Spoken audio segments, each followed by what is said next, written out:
Welcome aboard again today, my wonderful viewers. I'm sure if you have been following this series up to this moment, I'm sure you would have been enjoying so much and also learning beyond reasonable doubt that your energy and your effort is not being wasted. So today we are going to be looking at the practical aspect of what we've started all these days, all these couple of weeks, about the transitioning. So let me bring down the volume for now. So from what you just seen from the introduction, but this is not the song I started with. I started with a different song, then right now we are running on another different beat on it. So the concept of transitioning is a very simple concept, very simple, but it needs some basic things that you need to know at the beginning. That is why I took my time to explain in those videos. So we are going to be looking at more of the practical aspect right now in the next coming series as we proceed. So from the song that is playing right now, the beating, I'm going to stop it. There are two major things about transitioning that you need to know. Transitioning is switching from one track to another, and if you are doing that, let's assume we have two decks here. This is deck A and this is deck B. So the process of this switching can either be done at once, that is moving this crossfader from either when the song is in deck A to deck B, or from deck B to deck C at once, or you can be done on a gradual process. This gradual process is a situation where you do it smoothly, and if you are doing this smoothly, most of the time you do it through the process of beat matching. So I'm invariably saying that you have two, that is sudden switch and smooth switching. So those are the two major things. So irrespective of anyone that you are more conversant with or you are more comfortable with, all other features, just like the beat grading, scratching and a host of other, they all fall under these two. So we are going to be looking at these first two first, then we'll begin to proceed and see how we can blend on other distance. And then the introduction of effect and a host of other elements, they are just for the purpose of fine-tuning and putting more vibes into the song. Since you are a DJ, you want to keep the audience alive, you introduce all those things. So let's go straight to see what are the major things we need in doing this. Irrespective of anyone you are going to be using, the first thing you need to know here is the counting of the beat, which I've said before. This time around I'm going to be going in a more practical aspect. Then in the counting, you need to identify where you set your hot cues. How do you identify where you set your hot cues? Take a look at the song right now that is being loaded on the deck. Let me stop it. I'm going to stop the two songs. Can you see? You notice that the two lines, the songs are being matched together perfectly. You notice we have the red line, which is for the deck B, and we have the blue line, which is for the deck A. You see there are tall lines. These are the waves of the sound. So since sounds vibrates the air, so these are the vibration that the machine captures when the song is coming into the device. So it identifies it as these long lines. Then we have these lines are the individual elements, since music is made up of individual elements and individual sounds. So you take note, these are the lines. Then you now have the lower ones. These ones that are lower are the beat. That is what the device counts as 1, 2, 3, 4, 1. So you see we have 1 here, you have 2, you have 3, then you have 4. So this 4 makes up 1 bar. So I'm beginning to give you some concepts on the idea of music production. So being a DJ, you have to be conscious of it, these two, because the producers, they use devices that are very sensitive with these things. They take note of this counting of beats, 8 beat, 4 beat, no matter the number of beat, 32 beat, and the bass. So these are what they use in music production. So I'm giving you an idea on it, so you need to learn there too to also get to appreciate. Since music is made up of individual elements, your drums, your keyboard, your guitars, these elements are well arranged so that you don't have so much conflict of sound. You don't drop the elements, these sounds anyhow. That is why you have this beat and this bar to keep you in shape, to guide you on how to arrange it. So we'll now take note of it. I'm going to do a little demonstration now with this beat. We are going to count together. You will see. I will now put this is it. So when you identify this first part, which is the first sound, which is the first bass, you will now set your hot cue. In this case, we have control 1, which sets the hot cue. We have set the hot cue for this 2 individual song on the first bar, that is on the first beat. So we are going to count. I'm going to pause it on the 4. We will count 1, 2, 3, 4. So in this case, you can see this is the exact 4 as I said. It stopped at the exact 4. So we have 1, 2, 3, 4. Then if we are to count again, we will now have 1, 2, 3, 4. This one now will now be 4 again. That means from here to this place is going to be 8. That means we have 8 beats. So this loop that you see that we use most of the time counting the beat. So if I'm to put this on 4, you see as I've said, you see it's giving us the exact place I told you that will end at 4. If I should reverse it back, if I to put the 4, you can see just as it is 1, 2, 3, 4. Then we have the end, just exactly where it will now go back to the 1. So it's well arranged, everything is sorted out. So that is how simple it is to get that done. So we are going to demonstrate it right now. We are going to do a sudden switch from one track to another, which is the first one now. Then after that, we will now do the second one, which is the transitioning. Let's do the switch now. Let's see. We are going to count it 1, 2, 3, 4. 1, 2, 1, 2, 3, 1, 2, 3, 4.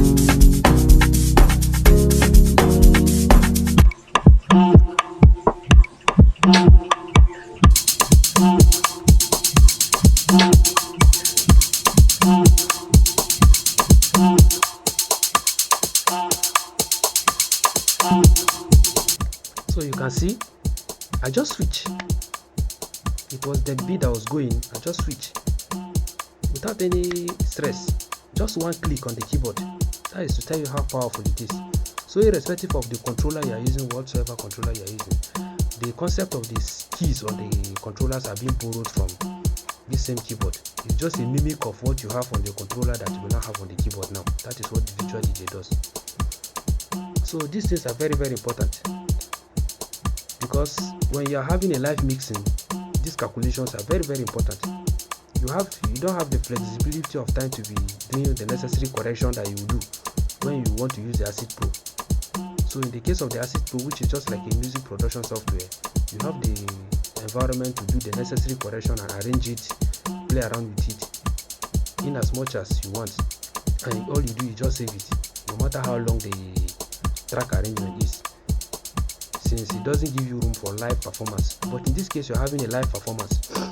Then that is the first part. Then we have seen that one, sudden switch. So in this case, you don't need to worry yourself much about pre-listening, except in some few situations where your device is not having a smooth flow between the time you are hearing the sound from the speaker and the time that the sound is coming back to you. Let me stop it again. So when it comes to the aspect of synchronizing the two songs, this deck, you have to see them as individual. They are individual players, just like you have two different radios. So they try to have a flow between the two devices through having this synchronization, which those deck of olden days doesn't have this facility. You have to do it manually and stress yourself, but technology has made it very easy now that with just one click you are already synchronized. All you are waiting for is make sure your beats are well arranged, you are flowing around with it, you are counting properly, then you drop and you move. So while the song is beat playing, the first track, let's assume we have our deck A is playing, the second track is going to be loaded. So it depends on how you want to do it.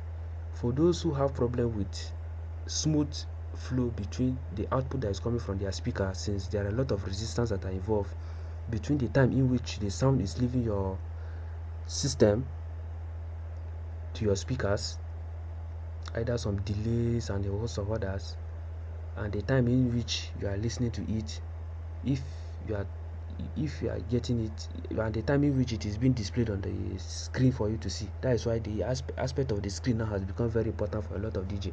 They pay attention to it very well, this wave you are seeing. So If you have that challenge, there is provision for it here. This is PFL, that is pre-listening. You see, we have deck A PFL and you have deck B PFL. This one gives you the opportunity to pre-listen ahead. That means you get to hear it in real time from your own laptop or from your own device before the people get to hear what you are playing.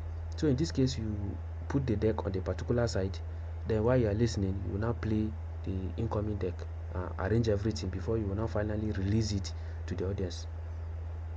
So in this case, in my own case, I don't use it that much since I've perfected how to use the keyboard with one just touch and ensure that I have a very smooth flow of my sound, because some of these things are very, very important.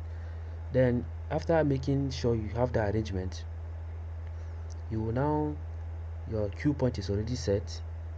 You identify the wave of the song, at what point do you drop. Then when you are doing the beat matching, the song, that is the outgoing song, you are going to kill or reduce the low frequency. The low frequency is made up of high voltage, that is bass, and bass is very heavy. It comes with a lot of vibration to the speaker, so you cannot have vibration of two speakers at the same time on the speakers. So you have to turn down the vibration of one and leave the vibration of the other. So the outgoing song vibration will have to go down since you are already fading it out. Then the other song that is still on, you will now leave it bass up so that it picks up, so that the audience will get to flow along with it. That is the interesting part of it. Then you have to ensure that you have a well synchronized sound.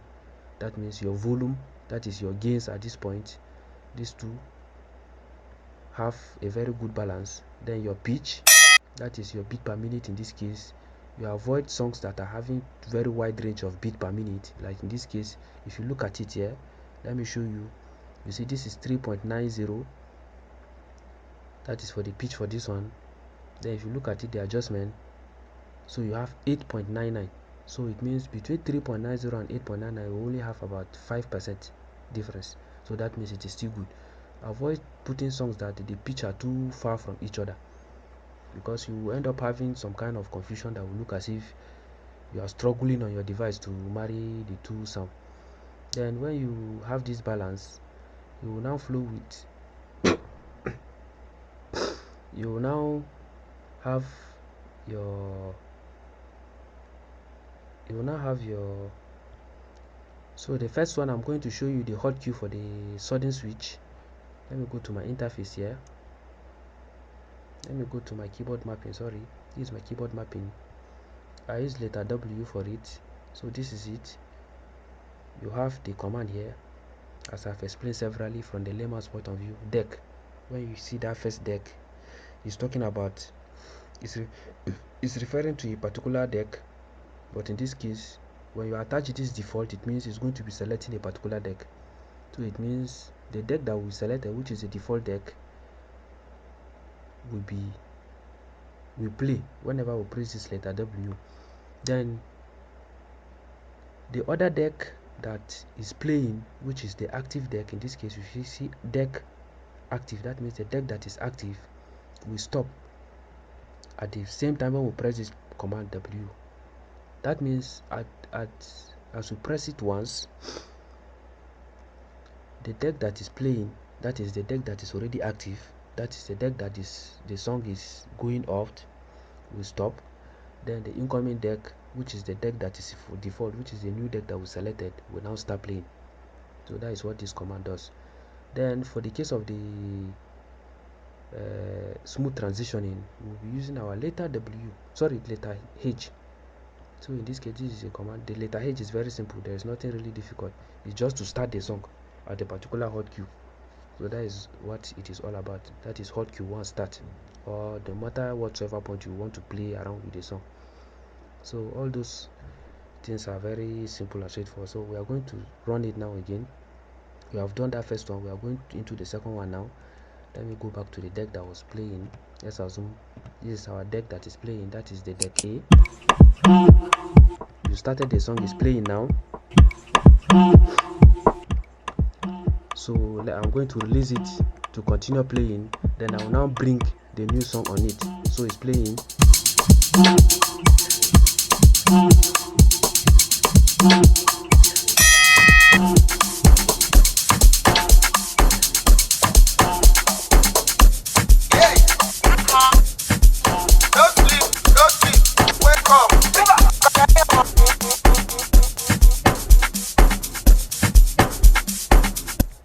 So you can see, just one touch, we are good to go.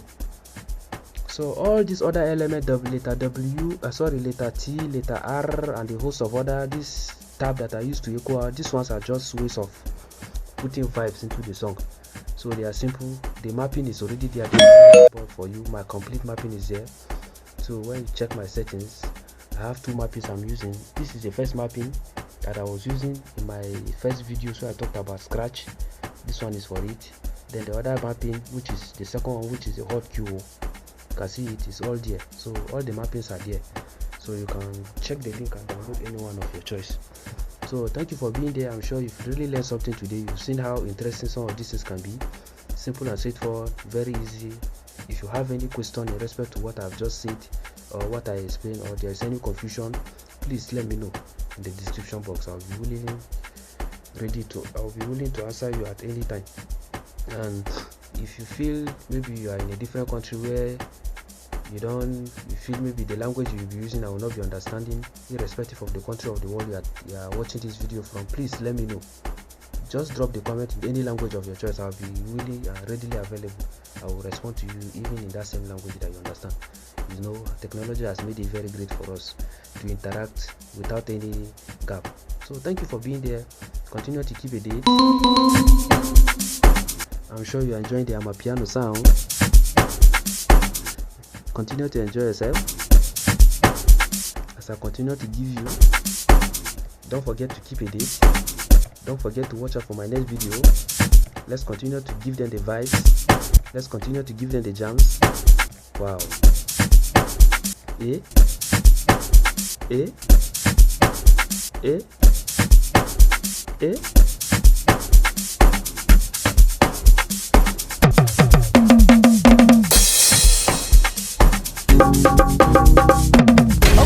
Okay.